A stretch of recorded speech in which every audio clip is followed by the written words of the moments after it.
Good morning. Good morning.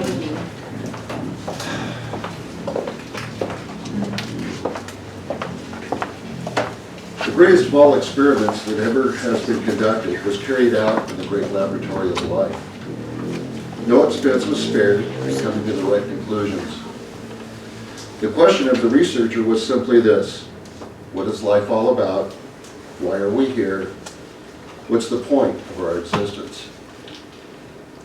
The individual that conducted this experiment, I'm happy to say, made numerous notes on it. You and I have the opportunity today to go back and to read his notes. The various things that he experimented with, the tests that he conducted, and ultimately the conclusion that he reached. The researcher was none other than Solomon himself, the great king of Israel. The book of Ecclesiastes contains the notes that he made as he conducted this great experiment. So let's read along with Solomon as he conducts the experiment, as he looks into life itself to see what it's all about. What's the point of life? Why are we here? For what purpose do we exist? He gives us the guideline or the point, what it is that he's searching to find out in the second chapter, the latter part of the third verse. Solomon says, what's on the screen, till I might see what was good for the children of man to do under heaven during the few days of their life. Now think about that for just a moment, because it really does give us the essence of what this somewhat mysterious book of Ecclesiastes is about. Solomon doesn't really call this an experiment, but he does tell us that he's endeavoring to find out something, and that he's going to do everything in his power, use every resource available to him to find out the answer to this quest or this question. And once again, let's see what it is, till I might see what was good for the children of man to do under heaven during the few days of their life. What's the important thing for you and I to do? What's the valuable way for us to spend our lives? What should be our priorities or goals? What do we hope to accomplish? This is really what Solomon was talking about in the book of Ecclesiastes. And I can think of no more appropriate way to remind ourselves about how important it is to focus on exactly that, what is most important. We tend to allow distractions to get us off track, and this study has helped me to refocus, and I hope it helps you too. Remember, as we go through this book, keep in mind Solomon's statement. Once again, till I might see what was good for the children of man to do under heaven during the few days of their life. That's really what he's searching to find out. Why call this the greatest of all experiments? There have been many experiments, great experiments, expensive experiments that have been conducted in research laboratories or on islands like the Galapagos, bombs that have been exploded in the deserts. But I think that the experiment that Solomon is engaging in the book of Ecclesiastes is the greatest of all experiments for at least 4 reasons. Number 1, because it encompasses all phases of life. It's not just a surface thing. It's not something that simply pertains to the health of man, like a medical experiment. It isn't something that just pertains to the wealth of a man, like some economical experiment. It isn't something that just pertains to the safety of man, like some great military experiment. But the experiment that Solomon conducts encompasses all phases of life. Number 2, this is the greatest of all experiments because it involves every mortal of all time. Every individual is included in this experiment. He's not just trying to see what's best for one race or another race, or people who speak this language or another language, or rich people or poor people.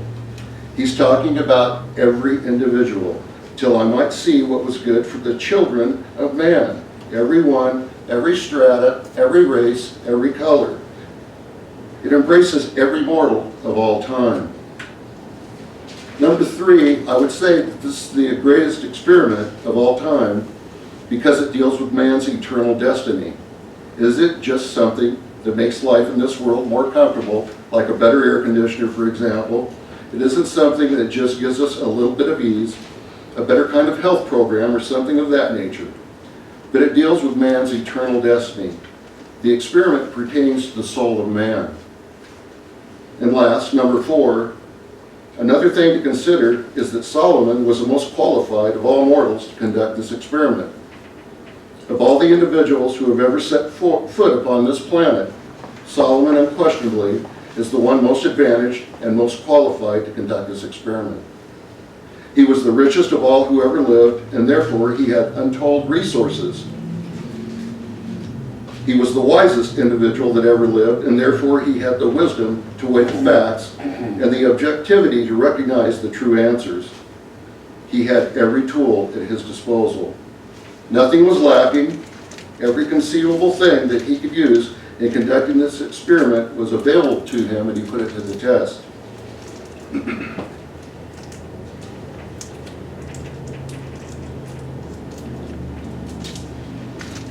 There are a number of things that Solomon makes reference to and gives more space to than others as he looks at some of the things under his investigation, but we're just going to briefly look at 4 of them.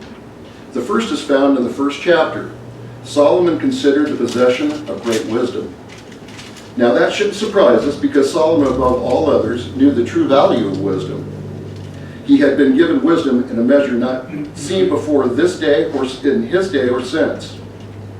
Now, is wisdom the thing that man should give his all to? Is it good for man to simply devote himself to wisdom, to learning, to knowledge, to education? Let's listen to Solomon as he addresses wisdom. He says this in chapter 1, verses 16 through 18. I said in my heart, I have acquired great wisdom, surpassing all who were over Jerusalem before me. And my heart has great experience of wisdom and knowledge. And I applied my heart to know wisdom and to know madness and folly. I perceived that this also is but a striving after wind. For in much wisdom is much vexation, and he who increases knowledge increases sorrow. Solomon's wisdom was a direct gift from God. It had made him the greatest of all kings, and wisdom is a great gift.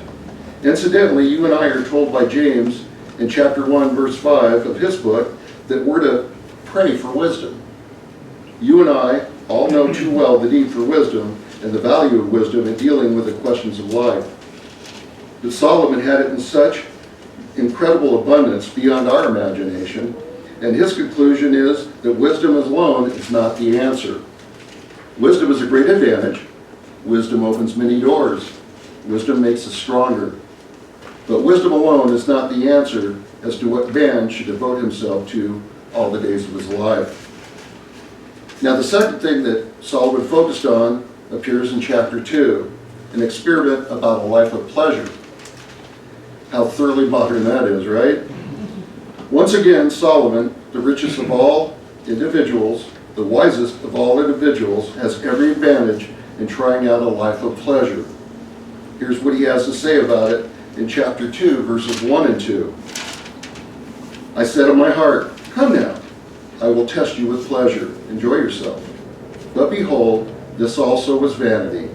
I said of laughter, it is mad, and of pleasure, what use is it? There wasn't anything that Solomon couldn't afford. There wasn't any pleasure that was denied his hand. But Solomon, at the end of it all, said, what use is it? What does it accomplish? What does it do? Now Solomon recognized there is a value in a smile. He will tell us this in the book of Proverbs, chapter 17 and verse 22. He says this, a joyful heart is good medicine, but a crushed spirit dries up the bones. We know that there are great advantages to being happy, to enjoying pleasure, to having a good life. The pleasure of friends, for example. He recognizes all of this. But is this what life is really all about? Is pleasure simply the aim, the end all, be all of life? Are we here simply to enjoy life? Is life just a bunch of laughs? Is that all it's all about? Solomon says, no, it's not. Countless people make pleasure their God. Our God and our Creator realizes that innocent pleasure is a necessity. There are a world of ways to enjoy God's great gracious gifts. But loving pleasure more than God, Paul calls a sin in 2 Timothy. Solomon came to understand that pleasure in and of itself really can't satisfy you. There are times in your life when you have nothing to laugh about. There are times in your life when there isn't anything funny or pleasant. Pleasure doesn't help you then, so it really isn't the answer to what man should do all the days of their life upon the earth.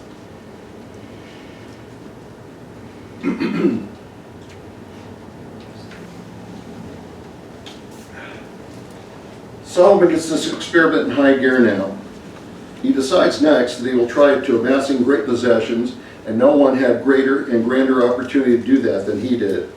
So he simply began to accumulate and acquire anything that he saw and that he wanted. He says this in chapter 2, verses 4 through 10. I made great works. I built houses. I planted vineyards for myself. I made myself gardens and parks and planted in them all kinds of fruit trees. I made myself pools from which to water the forest of growing trees. I bought male and female slaves and had slaves who were born in my house. I also had great possessions of herds of flocks, more than any who had been before me in Jerusalem. I also gathered for myself silver and gold, and the treasure of kings and provinces. I got singers, both men and women, and many concubines, the delight of the sons of man. So I became great and surpassed all who were before me in Jerusalem. Also my wisdom remained with me, and whatever my eyes desired, I did not keep from them. I kept my heart from no pleasure. Now, there's no way that we can really reflect on the magnitude of what Solomon was able to accomplish in terms of possessions. The one line that perhaps says it better than any other of the lines that we read is in the first part of the 10th verse, where he said, and whatever my eyes desired, I did not keep from them. Now, I take it that Solomon means that anything or anyone that he saw, he acquired. We think in terms of fortune that he amassed. He describes for us houses, palaces that he built, the vineyards and the orchards that he planted, the servants that he had, the watering pools, and on it goes. The hundreds of wives and the hundreds of concubines that he possessed tells me that even the beautiful women that walked by his window became his, if his eyes so desired them.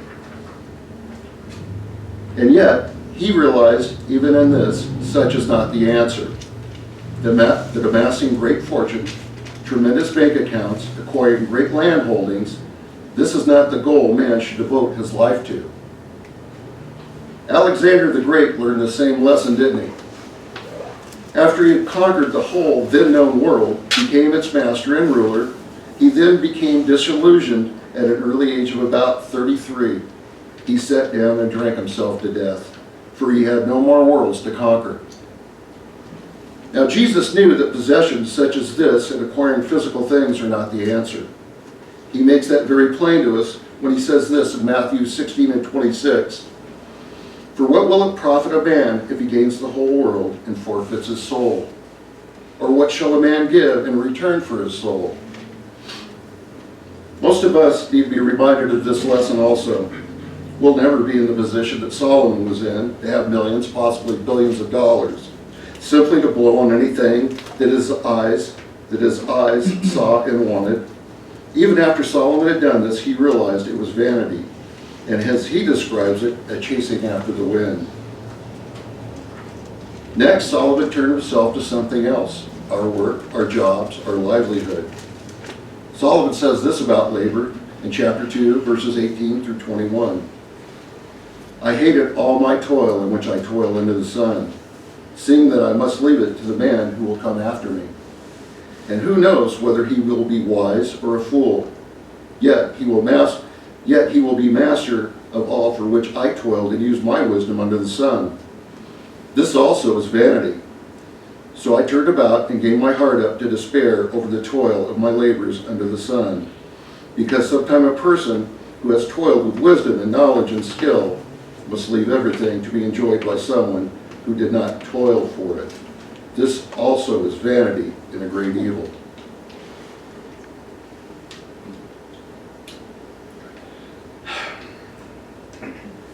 Now let's say that you open a business, just for an example. You You work at it day and night, pretty much, 7 days a week for 15, 20, 30 years. You've made good investment, wise decisions. Everything that you've done, everything you put in, your heart, your soul, everything is in that business. One day you decide, hey, it's time to retire. And you think, well, I either sell it or I give it to one of my kids. And whoever you gave it to, after a year or two, they let it go belly up. What a tragedy that is. And that's what Solomon is saying here. I look back on all the things that I've done, all these things that I've acquired, these businesses that I've built, that I've toiled all the days of my life for, and now I realize, as I come toward the end of my life, Solomon says that I must turn it all over to somebody else. Somebody else who hasn't worked for it, somebody else who hasn't shed blood, sweat, or tears over it. Now, why did Solomon renounce all of these things as vanity? Vanity, incidentally, means empty, valueless, without real importance or meaning. I can think of at least two reasons why Solomon says that all of these things are vanity. One, he saw that all things benefit only in this life. Possessions that you might acquire, even wisdom that you might attain, houses, lands, cars, trucks, etc., they only are good in this life. They mean absolutely nothing in the life to come. Two, Solomon realizes and makes it very plain in other parts of the book that he understood that the same fate awaits all of us, rich or poor, fool or wise. It really doesn't matter. All face the same fate, and that fate is death. The last part of the 14th verse, he said, I perceive that the same event happens to them all. Eventually, rich or poor, wise or foolish, the same event happened to them all. James says our life, at best, has been a vapor, a mist, a puff of smoke that appears for a few moments and then vanishes away. Well, if these things are not profitable, if things are not as significant as they seem to us to be, if life isn't just wisdom and possessions and so on and so forth, to determine what is profitable, what is significant, we must turn over to the end of the book. Solomon draws these experiments to a conclusion in the very first verse of the 12th chapter. So what is important? He says this, remember also your Creator in the days of your youth. Now all of these things that you might acquire, all of these things that you might possess, all of these things that you might achieve are really empty. They really don't amount to anything. They actually only pertain to this world and not to the world to come. What's really important, what's really significant, is that you remember now your Creator. First, you have to remember that He is your Creator, that He is the giver of life, that He is the giver of all that we have. Remember now that He is Lord, that He is ruler, that He is our master, and that He is our King. Solomon says there's a special time to do this, a particularly beautiful time to do this, in the days of your youth. Remember now your Creator in the days of your youth to guide us in building our character, to help us in avoiding bad habits, to give life in the service of God rather than the service of Satan. These are the things that no one ever regrets. But what if I'm no longer young? What if the days of my youth are past? Then Solomon's message to each of us in that regard would obviously be this. Remember Him with what you have left of your life. It is best and it is wisest to remember Him in the days of your youth, before life is wasted, before time is spent, before opportunities are gone. But it is also obviously wise to remember God at any stage of our life.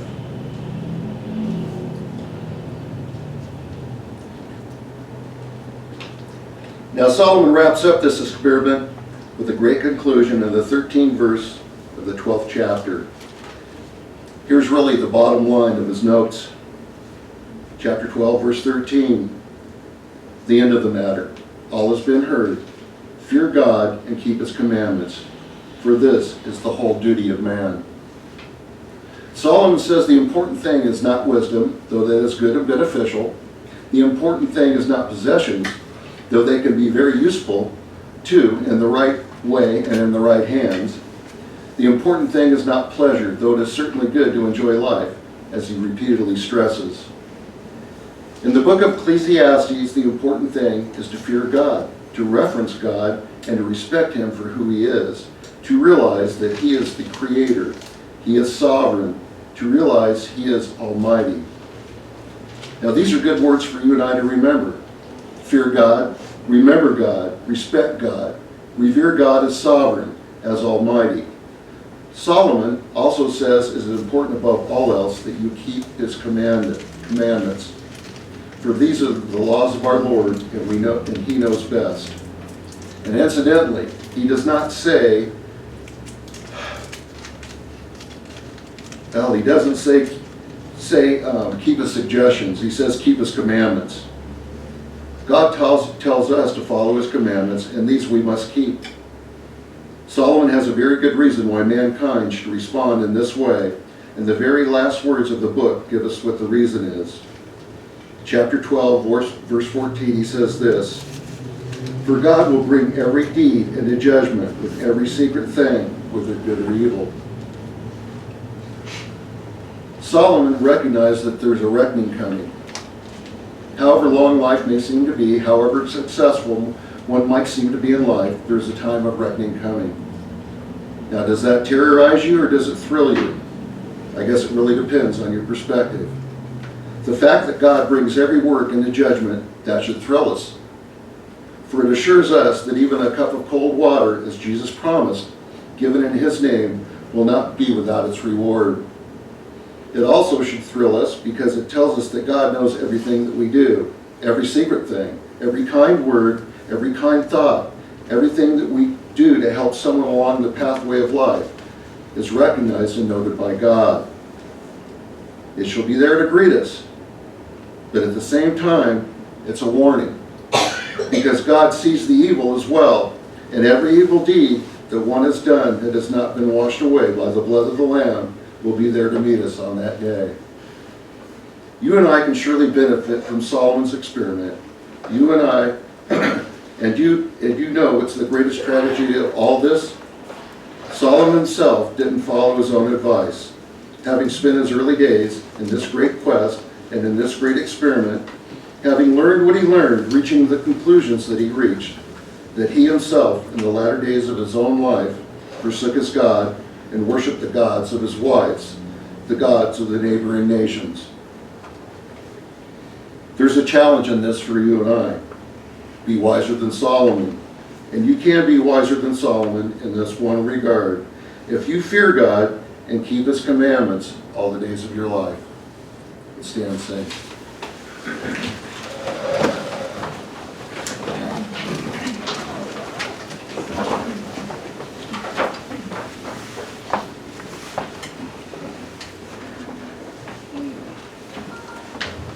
Rock of ages, fled for me. Let me hide myself in thee. Let the water and the blood from thy riven side which flowed be of sin the double cure. Cleanse thee from its guilt and power. Not the labor of my hands can fulfill the law's demands. Could my zeal no rest I know, could my tears forever flow, all of sin could not atone. Thou art saved and thou alone. Nothing in my hand I bring, simply to thy cross I cling. Naked come to thee for dress, helpless Lord to thee for grace.